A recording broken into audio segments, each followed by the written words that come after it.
J'habite à Thonon-les-Bains, une ville de 35 000 habitants, dans laquelle, entre autres, les 4 ophtalmos ne sont pas accessibles. Il m'a fallu faire 40 km aux frais de la Sécu pour pouvoir avoir accès au bâtiment sans problème, mais en plus pour avoir accès à des appareils optiques qui, eux, se mettent à disposition du malade, du patient, et non pas le contraire. Ce n'est pas le malade qui doit essayer de se contorsionner. J'ai dû consulter un cardiologue pour des problèmes d'hypertension.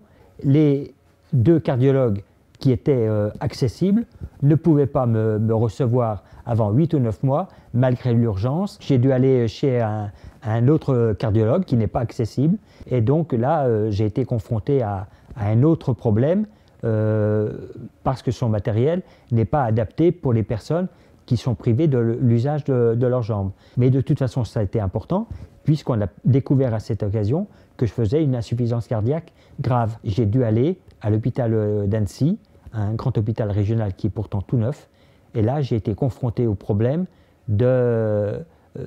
entre autres, de la salle de bain qui n'était pas aux normes handicapées. Je n'ai pas pu prendre ma douche seul, contrairement à ce qui se passe à la maison, où j'arrive à me débrouiller tout seul. Depuis que je ne marche plus, c'est-à-dire depuis 2 ans, eh bien, compte tenu du fait que ces différents cabinets ne sont pas accessibles, je ne peux plus y aller.